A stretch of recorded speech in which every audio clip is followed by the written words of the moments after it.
안녕하세요. 30대 중반 여자입니다. 평소 사연 열차를 들으며 하루를 시작하는데요. 저도 막장 드라마 한 편은 가뿐하게 찍고 이혼하게 되었거든요.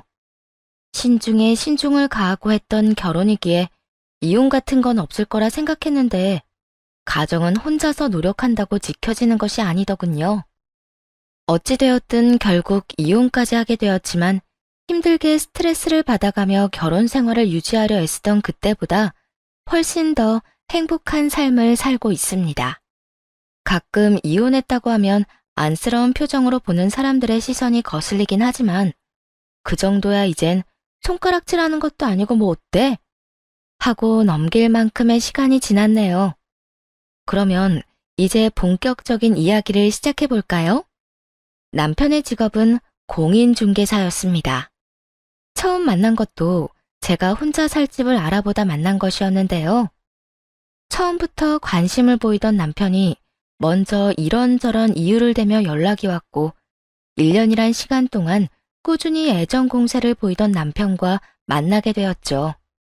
그렇게 또 3년의 만남 끝에 결혼까지 하게 되었고 결혼 5년 차에 접어들게 되었습니다. 그때까지도 아이가 없는 상황이었어요. 그 전까진 심하지 않았는데 5년 차가 되니 시댁에서 아이를 가지라는 압박이 들어오더라고요. 저도 점점 조바심이 나기 시작했고 결국 남편에게 병원을 권했어요. 여보, 우리 병원이라도 가보는 건 어때? 병원? 무슨 병원? 어디 아파? 아니, 우리 임신 말이야. 5년을 기다렸는데도 자연 임신이 안 되니까 솔직히 나 불안해. 그러니까 당신이랑 나랑 병원에 가서 검사도 받아보고 도움도 받자. 에이, 병원은 무슨 병원이야. 다 때가 되면 생기겠지. 그리고 나 요즘 바쁜 거 몰라? 고객 만나러 다닌다고 정신없는데 예약 시간 맞춰서 병원을 어떻게 가? 난 전화가 오면 바로 달려가야 하는데. 그렇긴 하지만 나 진짜 불안하단 말이야. 그리고 어머님도 슬슬 애 이야기 꺼내시는데 스트레스가 이만저만이 아니야. 차라리 시간 내서 병원 한번 다녀오면 할 말도 있고 좋잖아. 다음에 시간 맞춰서 가자. 요즘은 나 진짜 바빠서 안 돼. 그리고 우리 엄마는 내가 잘 이야기할 테니까 심각하게 생각하지 마. 당신이나 나나 몸 건강한데 기다리다 보면 생기겠지. 그러니까 괜히 걱정하지 말고 마음 편하게 먹어. 스트레스 받으면 더 힘들다고 하잖아. 그렇긴 한데 어쨌든 병원은 한번 가보고 싶으니까 당신 시간 날 때 말해줘. 제 마음도 모르고 바쁘다며 거절하는 남편에게 서운하기도 했지만 제가 보기에도 바쁜 남편이었기에 더 우길 수도 없는 상황이었습니다. 더군다나 시모에게도 잘 말해주겠다고 하니 그러려니 하려고 했던 것도 있었죠. 하지만 남편은 말을 한 것인지 안 한 것인지 시모가 매일같이 찾아와 괴롭히기 시작하더라고요. 웬만하면 싸우는 걸 싫어하던 성격이라 시모가 찾아와 무슨 소리를 하든 좋은 말로 둘러대며 돌려보내곤 했는데 그날따라 시모는 제 신경을 끈질기게 긁어대더군요. 너희 이대로 애도 없이 살 작정인 게야? 결혼한 지 5년이나 됐는데 어떻게 소식 한 번이 없어? 그러게요. 저도 얼마나 애가 타는지 모르겠어요. 노력한다고 하는데도 소식이 없네요. 너 몸이 어디 안 좋은 건 아니니? 병원이라도 가봐야 하는 거 아니야? 딱 그런 눈초리 있잖아요. 내 아들은 아무 문제가 없으니 모든 문제는 너에게 있다고 확신하는 그런 눈초리요. 기분이 확 나빠졌지만 여기까진 참을 수 있었습니다. 우려와 걱정으로 할 수 있는 말이라고 생각할 수 있는 문제였으니까요. 매년 건강검진 받는데 아무 이상 없다고 했어요. 그러니까 그런 걱정은 안 하셔도 돼요. 그러면 도대체 뭐가 문제인 거니? 내가 살다 다른 문제도 아니고 손주 문제로 이렇게 속을 썩을 거라곤 생각도 못했다. 혹시 너 나한테 거짓말 하는 거 아니지? 거짓말이요? 무슨 거짓말이요? 몸에 이상이 있는데 없다고 말이다. 그렇지 않고서야 이렇게까지 애가 안 들어설 리가 없지 않니? 아니에요. 그런 걸 왜 속이겠어요? 어차피 들통날 건데. 하여튼 저희도 노력하고 있으니 조금만 더 기다려 주세요. 계속 기다려도 소식이 없으니까 이러는 거 아니니? 아니, 너희 친정엄마는 도대체 뭐 한다니? 이렇게 애가 들어서지 않으면 약이라도 사 먹이든가 병원이라도 데리고 가든가. 딸 자식이 남의 집 대를 끊어놓게 생겼는데 무슨 노력이라도 해야 하는 거 아니니? 무심한 건지 생각이 없는 건지. 나였으면 지금쯤 죄지었단 마음에 밥도 안 넘어갈 것 같구먼. 사돈은 태연해도 너무 태연하구나. 이때부터 시모는 선을 넘기 시작하더군요. 말로만 듣던 친정 타령을 실제로 듣게 되니 그 기분 참 더럽더라고요. 제가 아이를 갖고 싶지 않아서 그러는 것도 아니고 노력을 하고 싶어도 남편이 도와주지 않으니 정작 답답한 사람은 저 아닌가요? 아무것도 모르면서 만만한 게 친정이라고 저렇게 말하니 폭발하고 말았네요. 어머님, 아무리 그래도 그런 말은 하는 게 아니죠. 내가 무슨 말을 얼마나 했다고 이러니? 친정엄마 이야기요. 다른 건 몰라도 친정엄마를 그런 식으로 말하는 건 절대로 못 참아요.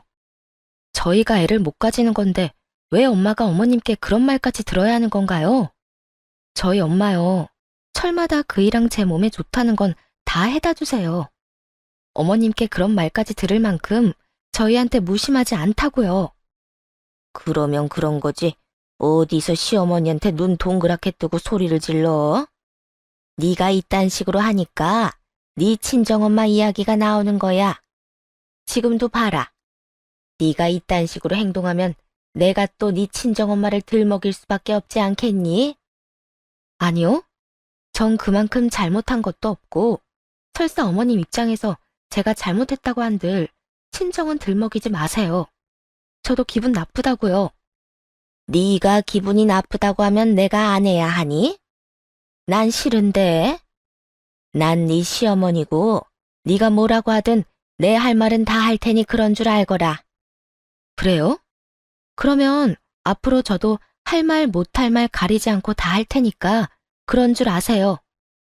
너 지금 나한테 선전포고라도 하니? 어머님, 가는 말이 고와야 오는 말이 곱다라는 속담 아시죠? 그 말이 괜히 있는 게 아니에요. 어머님이 제 가슴에 비수를 꽂겠다는데 저라고 언제까지 좋은 말로 받아칠 순 없잖아요. 그러니까 저한테 좋은 말만 듣고 싶으시면 어머님도 좋은 말만 해주세요. 지금 너 하는 꼴만 봐도 네 친정 수준을 알겠구나. 얼마나 평소에 딸 자식 교육을 엉망으로 시켰으면 어른한테 이따위로 굴 수 있는 건지. 굳이 보지 않아도 내 잘 알겠다.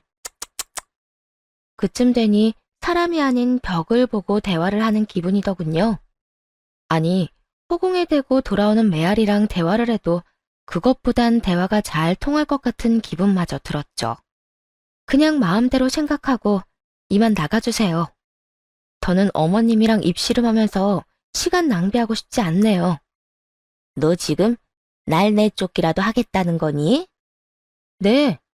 무슨 말이 통해야 대화라도 해볼 텐데 어머님은 제가 뭐라고 하든 어머님이 하고 싶은 말만 하잖아요. 그런 사람이랑 제가 무슨 말을 더 하겠어요? 더는 할 이야기도 없고 들을 말도 없으니까 이만 가세요.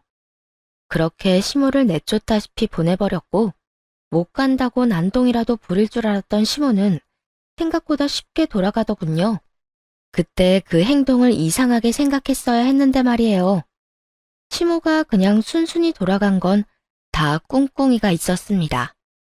그건 바로 남편에게 몇 배로 부풀려 보자질하는 짓이었죠. 퇴근을 하고 돌아온 남편은 가방을 내려놓기도 전부터 화를 내기 시작하더군요. 당신, 우리 엄마를 내쫓았다는 게 사실이야? 어머님이 그래? 나한테 내쫓겼다고? 그래. 우리 엄마가 울면서 나한테 전화 왔더라. 별말 하지도 않았는데 당신이 갑자기 화내면서 나가라고 했다면서? 내가 장모님한테 그렇게 굴면 당신은 기분 좋겠어? 어떻게 우리 엄마한테 그런 식으로 행동할 수가 있어? 드라마에서나 보던 엄마 말만 믿는 바보가 저희 집에 있다는 사실을 그날 처음 알았습니다. 남편은 마치 우리 엄마 입에서 나오는 말이라면 그게 뭐든 다 사실이다 라는 최면에 걸린 사람처럼 몰아붙이더라고요. 사람 말은 양쪽 말 다 들어봐야 한다는 걸 몰라? 어머님이 오늘 우리 집에 와서 임신 이야기 또 꺼내면서 이번에 우리 친정 이야기까지 하더라. 내가 이렇게 애가 안 생기는데 우리 엄마는 무심한 건지 생각이 없는 건지 왜 아무 행동도 안 하냐고 말이야. 왜 우리 엄마가 이런 말을 들어야 하는데? 이건 그 누구의 잘못이 아니라 그저 우리 문제일 뿐이잖아. 그리고 당신이 저번에 뭐라고 그랬어? 어머님이 그런 이야기 꺼내지 않도록 잘 말한다고 하지 않았어? 도대체 무슨 이야기를 어떻게 했길래 어머님이 또 저러시는 건데? 그게 깜빡하고 아무 말도 못했어. 내가 그럴 줄 알았어. 그런데 있잖아. 당신이 뭐라고 했든 안 했든 어머님이 그런 말까지 하는 건 아니라고 생각해. 난 앞으로도 어머님이 친정까지 들먹이면서 이러시면 오늘처럼 똑같이 가라고 할 거야. 난 몇 번을 생각해도 그런 말까지 들을 만큼 잘못한 거 없다고 생각하니까. 엄마 입장에서 생각해봐. 답답하고 속상하니까 그런 말까지 했겠지. 그냥 어른이 속상해서 하는 말 가지고 그렇게 똑같이 굴어야 속이 편하겠어? 그냥 하는 말이 아니니까 똑같이 구는 거야. 나 속상해지라고 가장 못된 말을 꺼내놓은 거잖아. 진짜 말이 전혀 안 통하는구나. 당신 이렇게까지 꽉 막힌 사람이었어? 당신이야말로. 하여튼 어머님한테 전해. 그런 식으로 굴지만 않는다면 나도 얼마든지 어머님이 원하시는 착한 천사 며느리 돼줄 수 있으니 그 입단속이나 잘하시라고. 8년을 살면서 그렇게 큰 소리를 내며 싸운 일은 처음이었어요. 할 말은 다 했지만 왜인지 찝찝하더라고요. 잘못한 건 없는데 잘못한 듯한 그런 기분이었죠. 그런데 바로 그 다음 날 그런 기분을 날려주려는 건지 시모가 왔더라고요. 남편이 뭐라고 전한 것인지 전날 남편이 지어 보이던 그 표정을 똑같이 하고선 말이에요. 너 내 아들한테도 화내면서 뭐라고 그랬다면서? 요즘 아무리 세상이 변했다고 하지만 시집와서 애 하나 못 낳는 것이 어디 남편한테 큰 소리를 쳐? 시모가 한 번 입을 열었을 뿐인데 미안한 마음은 눈 녹듯이 사라지고 절대로 이 싸움에서 지면 안 된다는 생각만이 가득 찼어요. 아기는 어디 하늘에서 뚝 떨어지나요? 가지고 싶어도 어머님 아들이 협조를 안 해주는 걸 어떻게 해요? 이제 내 아들 핑계를 대겠다 이거야? 핑계가 아니라 그게 현실이에요.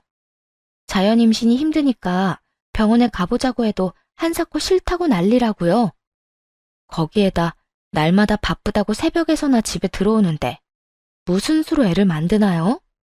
그렇게 손주가 가지고 싶으시면 저 말고 어머님 아들한테 말하라고요.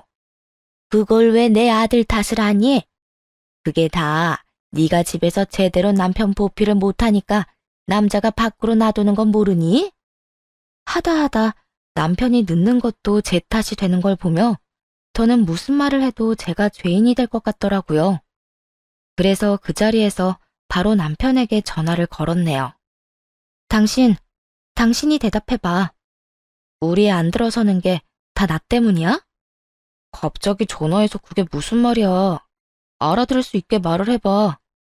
지금 집에 어머님 또 오셨는데 당신이 매일 바빠서 새벽에 들어오는 것도 내가 당신을 보필 못해서 당신이 밖으로 놔두는 거라고 하시잖아.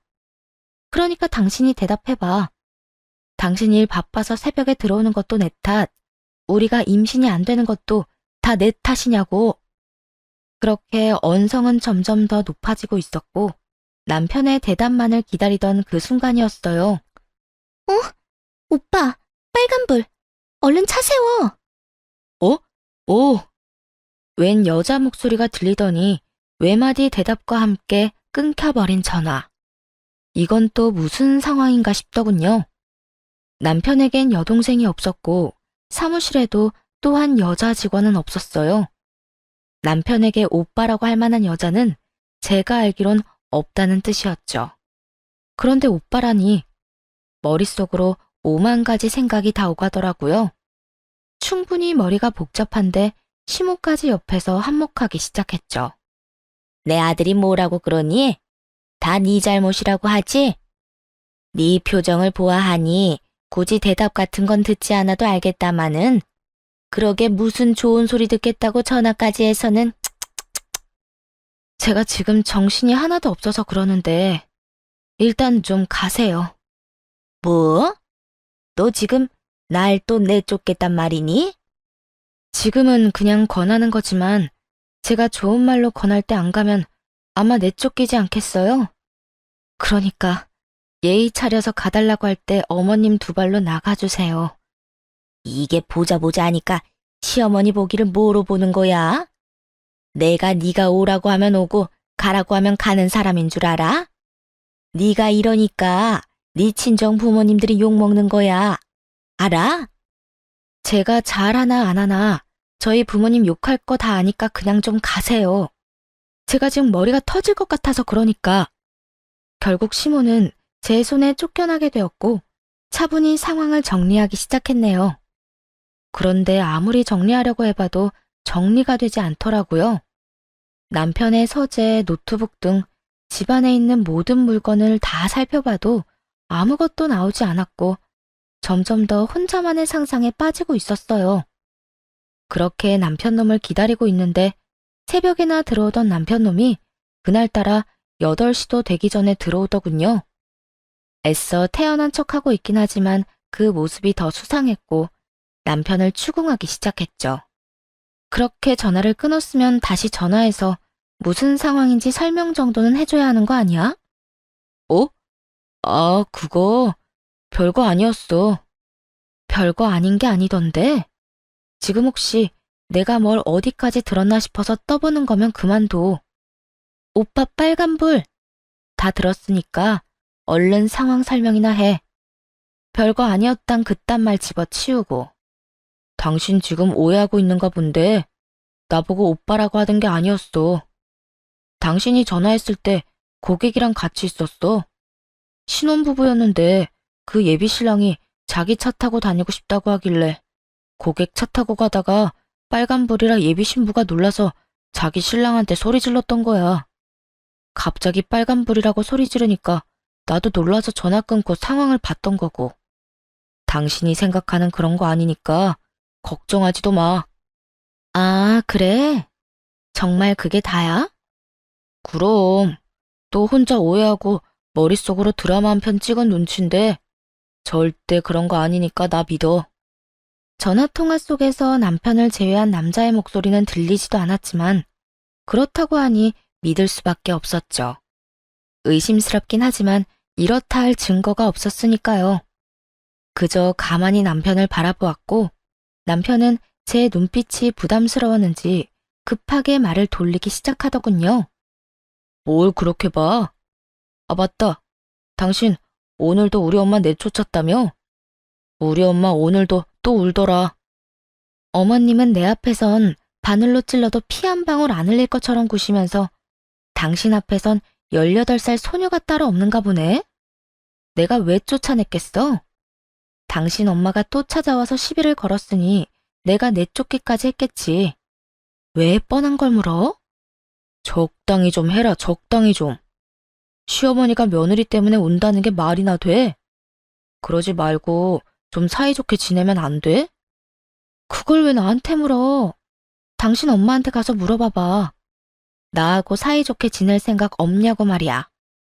혹시나 그럴 생각 있으면 찾아와서 시비 걸지 말고 친정 이야기 좀 하지 말라고 전해줄래? 어머님이 그 2가지만 하지 않아도 이 집에서 쫓겨나는 일은 없을 텐데 말이야. 당신이 이따위로 구니까 우리 엄마가 그런 이야기를 하는 거야. 당신이 먼저 좀 살갑게 굴어주면 우리 엄마가 미쳤다고 그런 말까지 하겠냐? 내가 살갑게 굴든 말든 어머님은 늘 한결같이 날 못 괴롭혀서 안달이셨어. 자세히 알고서 나한테 따지고 들어. 무조건 어머님 곡소리에 넘어가서 이러지 말고 나는 입이 없어서 당신한테 아무 말 안 하는 줄 알아? 당신은 당신 하고 싶은 대로 다 하면서 무슨 할 말이 또 있는데? 이미 원하는 대로 시어머니까지 다 내쫓고 있잖아. 내가 원하는 건 어머님이 더는 우리 집에 발걸음도 안 하는 거야. 말 나온 김에 당신한테 부탁 좀 하자. 어머님한테 앞으로는 찾아와도 문 안 열어줄 거니까 그런 줄 알라고 좀 전해줘. 그냥 하는 소리 아니고 진심이니까 이번엔 똑바로 전해. 알겠어? 이 집이 당신 집만 되는 줄 알아? 내 집도 된다고. 내 집에서 우리 엄마를 문전박대하겠다는 거야? 내 집도 되니까 이런 말을 하지. 어머님이 정 오고 싶으면 나는 없고 당신만 있을 때 오라고 해. 그러면 되겠네. 이제 불만 없지? 어느새 시모 이야기만 나오면 자동으로 싸우게 되었고 남편이나 저나 한치의 양보도 하지 않았어요. 그런 싸움이 계속될수록 서로의 바닥만 드러내는 싸움만이 반복됐고 점점 더 이혼을 생각하게 되는 날이 많아졌죠. 남편도 남편이지만 시모도 참 대단하더군요.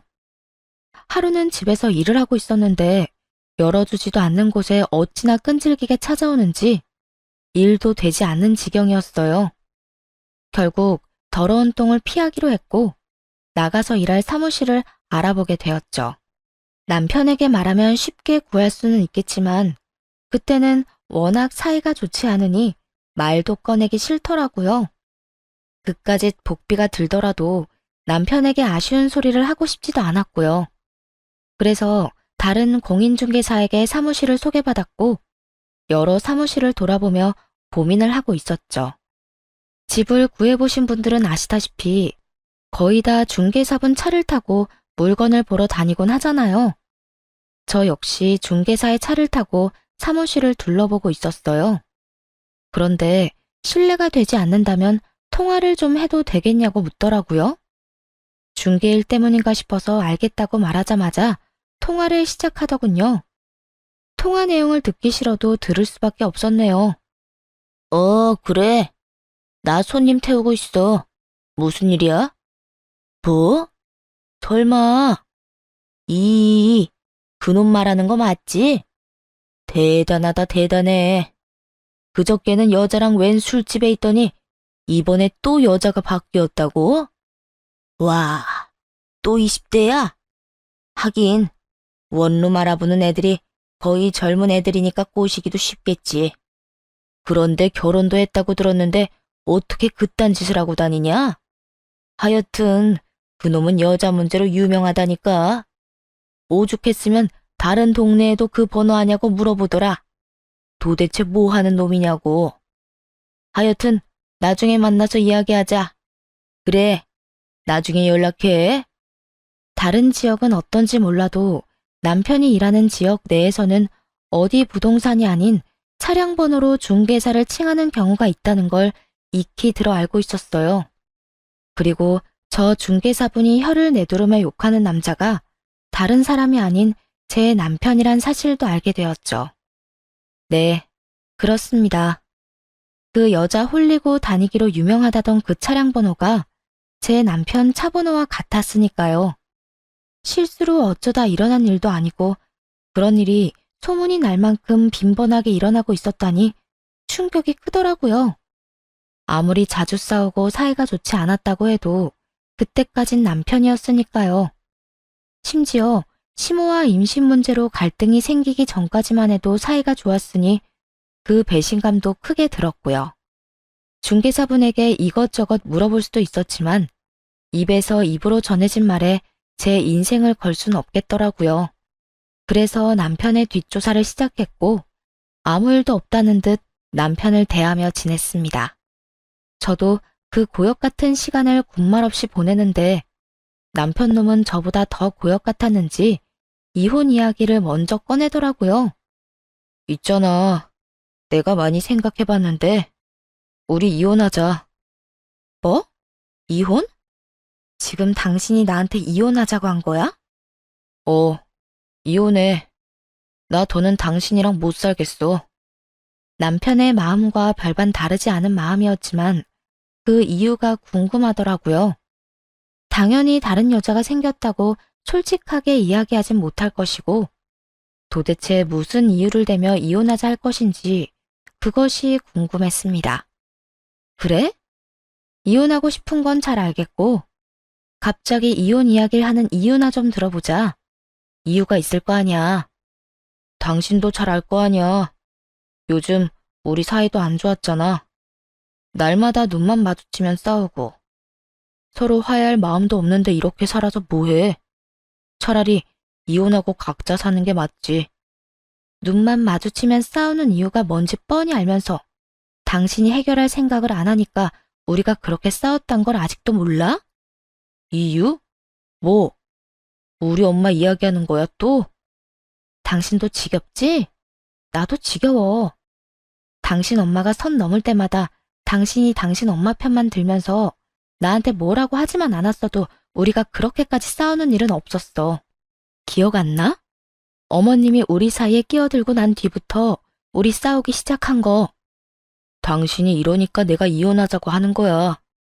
당신이 우리 엄마를 무시하는 것도 모자라 반성하는 기미도 보이지 않으니까. 어떤 남자가 자기 엄마한테 함부로 구는 여자랑 살고 싶겠어? 아, 그래서 이제 와서 이혼하자고 하는 거야? 요즘엔 당신 엄마랑 부딪히는 일도 당신이랑 싸우는 일도 없었는데 이렇게 갑자기? 다른 이유가 있는 건 아니야? 나한테는 말 못할 그런 이유 말이야. 그런 이유가 어디 있어. 당신은 갑자기라고 생각할 수도 있겠지만 난 오래 고민하고 한 이야기니까 이혼해. 당신이 붙잡는다고 해도 난 당신이랑 살 생각 없어. 소송이라도 할 거니까 그런 줄 알아. 당신이 큰 착각을 하는가 본데 난 잘못한 게 하나도 없어서 당신이 소송 건다고 해도 이혼은 할 수가 없어. 당신이 잘못한 게 왜 없어? 시어머니를 무시했는데. 내가 아무 이유 없이 무시했다면 이혼 사유가 되겠지. 그런데 법원 가서 우리가 있었던 일 말하면 할 만한 일을 했다고 다들 말할 거야. 그래서 나랑 이혼 못 해주겠다는 이 뜻이야? 구질구질하게 매달리기라도 하게? 그럴 리가 있겠어? 그냥 현실을 말해준 것뿐이야. 나도 당신이랑 이혼할 거야. 마음 떠난 사람 붙잡고 있어봤자 뭐해. 그래, 하자 이혼. 정성껏 준비했을 이혼 사유도 잘 들었고 100% 외도 증거가 있을 거라 확신했기에 저 역시 이혼은 하자고 했네요. 남편은 제가 좀 더 격하게 난리라도 피울 것이라 생각했는지 순순히 이혼하자고 하자 놀란 눈치더라고요. 남편이 멍하니 있는 사이 남편의 짐을 싸 건네주며 이렇게 말했어요. 자, 짐.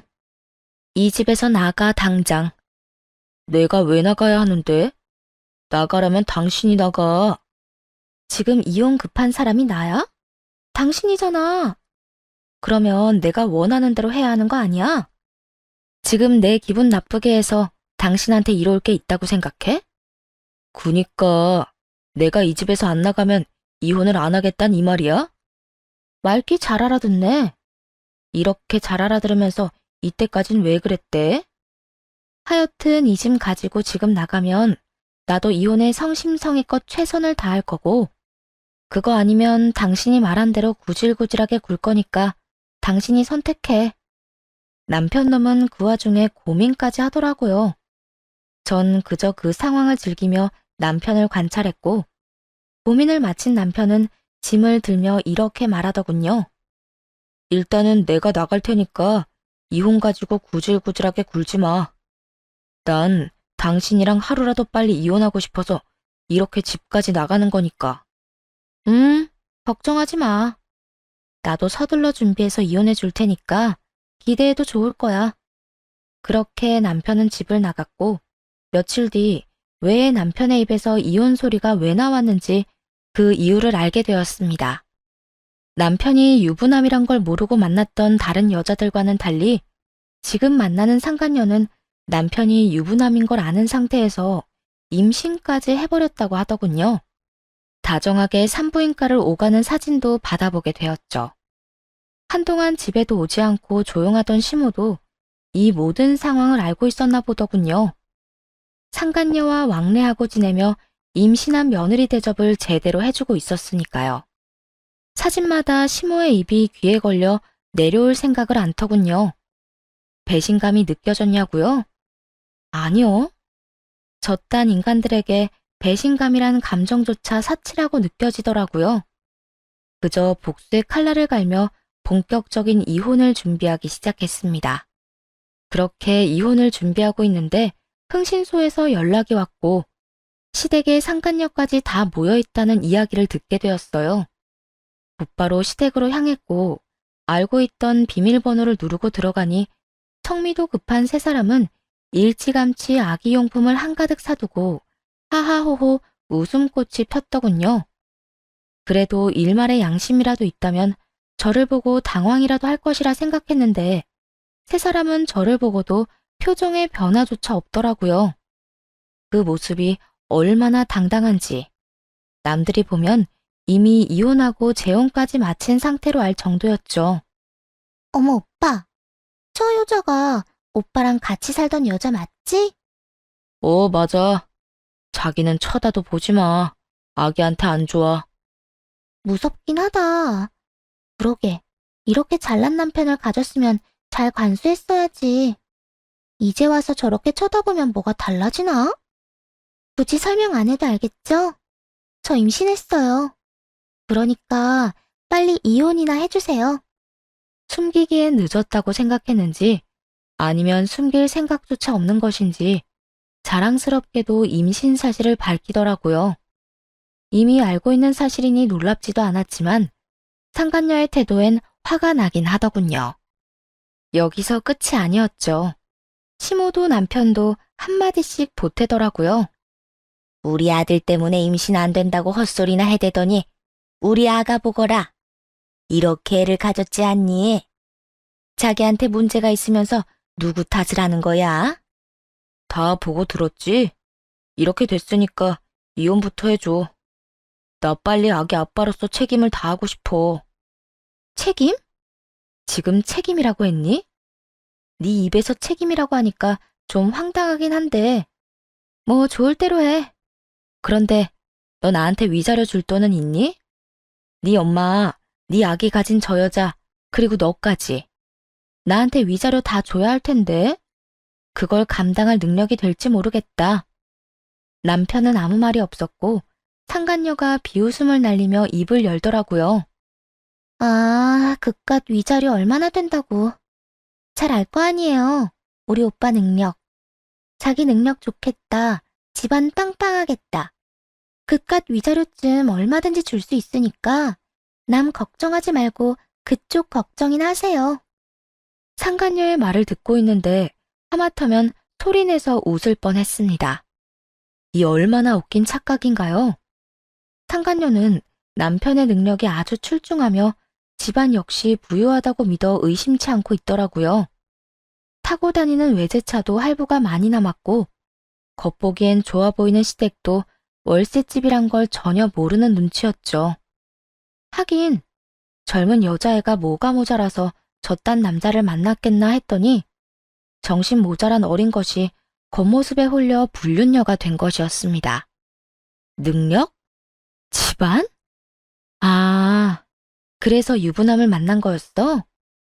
큰 기대에 부풀어 있는 것 같은데 어쩌냐? 저 인간 돈 없어. 타고 다니는 외제차? 그건 네 뱃속에 아기 나올 때까지 할부 안 끝날 예정이고 이 집도 자가 아니고 그렇다고 전세도 아니야. 월세라고 월세. 이젠 알겠니? 왜 내 위자료를 걱정했는지? 그게 사실이에요? 거짓말이었으면 좋겠지? 그런데 어떻게 해? 다 사실인데. 정 못 믿겠으면 앞으로 살면서 지켜봐. 꼬박꼬박 네 아기 아빠 통장에서 이 집 월세 나갈 거고 차 할부값 나갈 거고 어떤 달엔 네 예비 시어머니 사치 비용도 나갈 거야.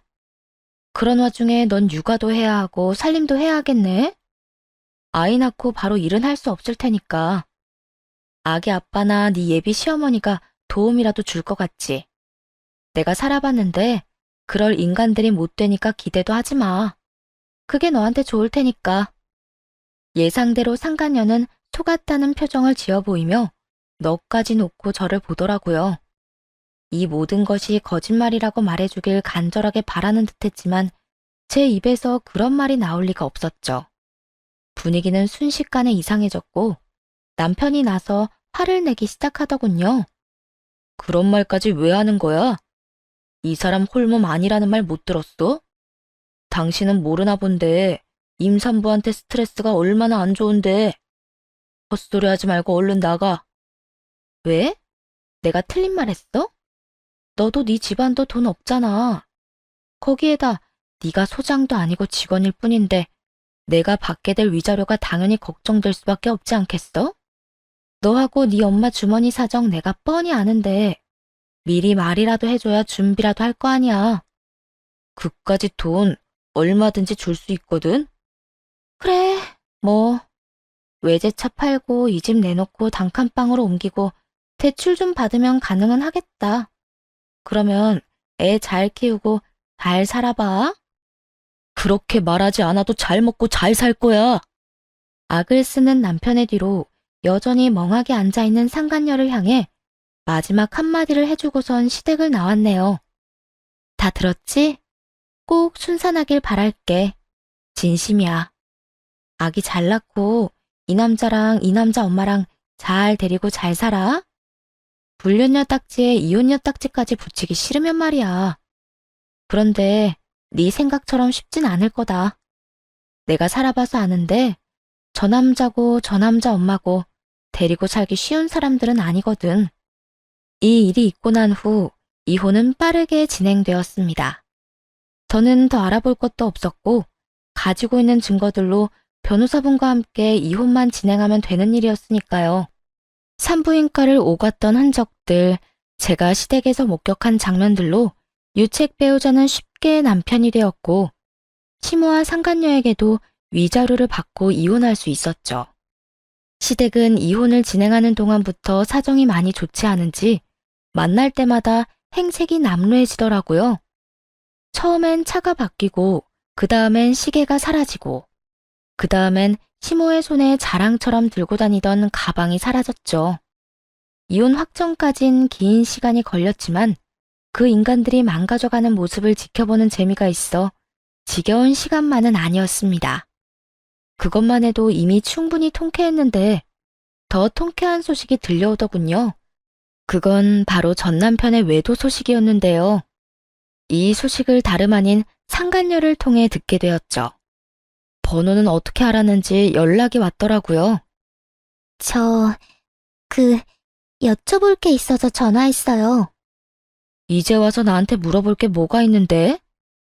그게 그때 선임하셨던 변호사분 연락처 좀 알려주세요. 왜? 이혼이라도 하게? 그게 그 인간이 또 바람을 피우고 있었어요. 그것도 한두 명이 아니더라고요. 재벌은 납 못 준다더니 저한테 한 그 방법 그대로 다른 여자 꼬셔서 만나고 있었어요.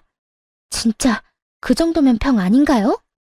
이제 보니 변호사 연락처는 핑계고 나한테 하소연하려고 전화했구나. 이렇게 되고 나니 쪽팔려서 어디 말할 데는 없고 그렇다고 조용하고 있자니 너무 답답해서요. 그 인간 휴대전화 뒤져서 그쪽 번호 알아냈어요.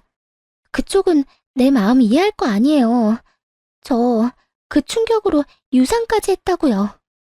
상간녀의 말대로 재벌은 남 못 준다더니 또 그딴 더러운 짓을 아무렇지 않게 하고 다닌 모양이었어요. 아니면 상간녀와 재혼을 하면서도 그 더러운 짓을 멈추지 않았던 것일지도 모르는 일이기도 하죠. 전자가 됐든 후자가 됐든 전 남편이 쓰레기인 것은 진작 알고 있던 사실이었고 되려 상간녀의 이런 행동이 화가 나더라고요. 저를 얼마나 우습게 봤으면 이런 이야기나 늘어놓자고 전화질까지 했나 하는 마음에서요. 그 미친놈 좋다고 만날 땐 언제고 나한테 이딴 하소연이 하고 싶니? 너나 그 여자들이나 나한텐 똑같은 인간들이야. 내 가정 깰 땐 그렇게 당당하게 남편 관수 못한 내 탓이라더니 네 가정 깨지고 나니까 마음이 바뀌었어? 정신 차려 이 상간녀야.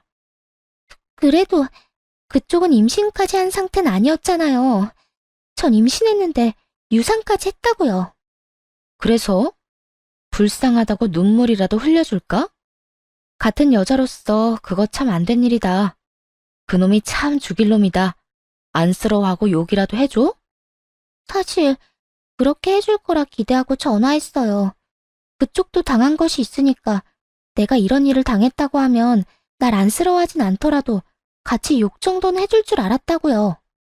넌 진짜 내가 우스운 모양이구나. 나 너랑 잠깐 좀 싸운 친구 아니고 내 남편을 너한테 뺏긴 여자야. 우린 같은 처지가 절대로 될 수 없다고. 그러니까 이런 하소연은 나한테 하지 말고 네 친구한테나 가서 해. 알겠어? 그렇게 전화를 끊은 후 상간녀는 열을 받긴 많이 받았는지 전 남편의 사무실로가 다 뒤집어 엎어버렸다고 하더라고요. 저에게 받은 모욕과 멸시를 받고는 지 남편의 사무실로가 난동을 피운 것이었죠. 그 덕에 중개사들에게만 소문이 쫙 나있던 전 남편의 여자 갈아타기 이야기는 마침 사무실에 있던 말 많은 동네 아주머니들 귀에 들어가게 되었고 전 남편은 어느 사무실에서도 받아주지 않는 신세가 되었다고 하더군요. 더불어 상간녀에게 주머니 속 먼지까지 탈탈 털리고 이혼당했다고 하고요. 일도 하고 여자도 만나고 신나서 잘 돌아다니더니 꼴 좋다고 생각되었네요. 그런데 어느 날 잊고 지냈던 전 시모에게서 다른 번호로 연락이 오더군요. 나란다. 잘 지내니? 아, 무슨 일이세요? 너는 복 나가게 무슨 한숨을 그렇게 쉬니? 왜? 요즘 무슨 일 있니? 혹시 외롭거나 그런 거야? 할 말 있어서 전화한 거 아니에요? 빨리 하고 끊으세요. 목소리도 듣고 싶지 않으니까. 그게 우리 아들 소식 들었는지 모르겠지만 우리 아들 또 이혼했어. 아이, 그 빌어먹을 것이 자기가 잘못해서 유산까지 해놓고선 그걸 우리 아들 탓으로 다 돌리면서 위자료까지 뜯어가지 뭐니? 전 시모는 제가 그쪽으론 소식조차 모른다고 생각했는지 우는 소리까지 하며 거짓말을 하더군요. 피식피식 나오려는 웃음을 참으며 시모에게 모든 사실을 알려주었어요. 그쪽 며느리였던 사람이 나한테 전화해서 어떻게 된 상황인지 다 알려줬으니까 그딴 거짓말 좀 그만하고 준비한 말이나 하세요. 더는 듣고 있기도 역겨우니까. 뭐? 역겹다니? 너 무슨 말을 그렇게 하니? 혹시 나랑 또 싸우려고 연락했어요? 아니. 내가 순간적으로 또 흥분을 했네. 미안하구나. 내가 전화한 용건은 다른 게 아니라 우리 아들 다 잊었나 해서 전화했다. 너희가 그래도 10년 가까이 서로 정답게 만나고 살아왔는데 너도 사람이라면 미련이 남아있진 않을까 해서 말이다. 뻔뻔한 것은 알고 있었지만 이 정도일 거라곤 생각도 못했습니다. 감히 저에게 그 세월을 언급하며 미련이란 단어를 꺼낼 거라곤 생각도 못했으니까요. 차라리 제발 내 아들과 살아달라고 매달렸다면 그렇게까지 화가 나진 않았을 텐데 말이에요. 이렇게 뻔뻔하게 나오니 이혼할 때보다 더 화가 나더라고요. 아줌마, 정신 차려요. 감히 나한테 내 젊은 날의 세월을 들먹이면서 미련이란 말을 하고 싶어요? 그리고 사람이라면이라고 했어요. 아줌마야말로 사람이라면 나한테 이런 전화하면 안 되죠. 어디 위자료 뜯길 대로 다 뜯겨서 거지 다 된 아들을 들이밀 생각을 해요? 뻔뻔해도 정도가 있지. 그 뻔뻔함이면 어디 가서 구걸을 해도 먹고 살 테니 나한테 이러지 말고 다리 위에 가서 구걸이나 하면서 사세요. 뭐야? 너 지금 구걸이라고 했니? 우리 상황이 아무리 힘들어졌다고 해도 네가 감히 나한테 어떻게 그딴 말을 해? 나니까 이런 말까지 하는 거예요. 당한 게 워낙 많으니까 이런 말까지 하는 거라고요. 그러니까 더 험한 소리 듣기 싫으면 이딴 전화 하지도 마세요. 본인 전화 차단했으면 그 뜻을 알아차려야지. 스토커도 아니고 번호까지 바꿔서 전화하는 건 또 뭐야?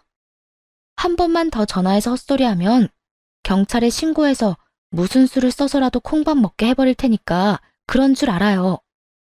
화가 나니 못할 말이 없었고 정신을 차리고 보니 전화는 이미 끊었더라고요. 그렇다고 해서 제가 한 말들을 후회한다는 뜻은 아닙니다. 충분히 저런 말을 들을 만한 짓을 했다고 생각하니까요. 어쨌든 그 후론 연락이 오지 않았고 이젠 완전히 그 사람들과 연을 끊어내게 되었습니다. 이혼을 하고 난 후 처음 1년은 문득문득 올라오는 화에 힘든 시기를 보냈어요. 때론 화가, 때론 눈물이 흘러 저조차도 제 감정을 컨트롤할 수 없는 그런 상태였죠. 그 힘든 시기 동안 시간에 모든 것을 맡기고 힘들면 힘든 대로, 슬프면 슬픈 대로 시간을 보냈던 것 같아요. 그리고 2년 차가 되니 조금씩 익숙해지고 무뎌지더라고요. 이혼이란 게 그런 것 같아요.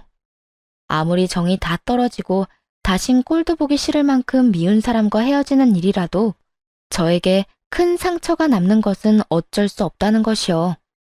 시간이 해결해 준다는 말이 있듯 제 상처도 시간이 어느 정도 해결해 주었고 나머진 제 곁에 있는 소중한 사람들이 도와주셨습니다. 그중 가장 큰 안식이 되었던 건 당연히 부모님이셨어요. 특히 엄마가요. 딸, 많이 힘들지? 아니야, 나 괜찮아. 괜찮기는 너 안 괜찮아. 연애를 짧게 한 것도 아니었고 그렇다고 결혼 생활이 짧은 것도 아니었잖아. 힘든 게 당연한 거고 지금 네가 겪는 그 모든 감정들이 당연한 거야. 그러니까 엄마 아빠 앞에선 감추지 말고 마음껏 힘들어하기도 하고 울기도 하고 화를 내도 돼. 우린 네 가족이잖아. 우리 앞에서 다 해야지 누구 앞에서 그런 모습을 보이겠어? 난 엄마 아빠 속상할까 봐 그러지. 엄마 아빠는 우리 딸이 감추고 혼자 힘들어하는 게 더 속상해. 그러니까 지금 힘들 만큼 힘들어하고 잘 견뎌내자. 그래야 또 살아가지. 그래야 또 웃게 되지. 이 말이 어찌나 위로가 되는지 엄마와 대화를 나눈 뒤론 마음이 한결 편안해지더군요. 이처럼 다시 잘 일어난 저는 새로운 출발을 앞두고 있습니다. 기대하시는 결혼 같은 건 아닌데요.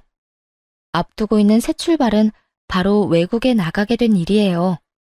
좋은 기회가 생겼고 이번에 외국에 나가 생활하며 일까지 하게 되었답니다.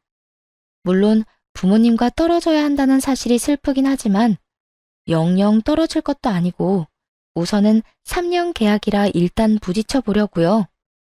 사연을 쓰게 된 것도 바로 이 때문이에요. 사실 자랑이 조금 하고 싶기도 했고 이혼이란 아픔을 훌훌 털어버리고 싶기도 했거든요. 이혼을 등에 업고 비행기까지 타기엔 그 기회가 너무 아깝잖아요? 이렇듯 이제 새로운 출발을 해보려고 합니다. 아마 사연이 소개될 때쯤엔 외국에 나가 있겠죠? 낯선 환경에 많이 외롭기도 하겠지만 사연 열차를 들으며 그 외로움을 이겨내 보려고 합니다. 응원해 주실 거죠? 사연도 이제 끝이 났네요. 긴 이야기였을 텐데 끝까지 함께 해주셔서 감사합니다. 추운 날씨 감기 조심하시고 다들 행복하세요.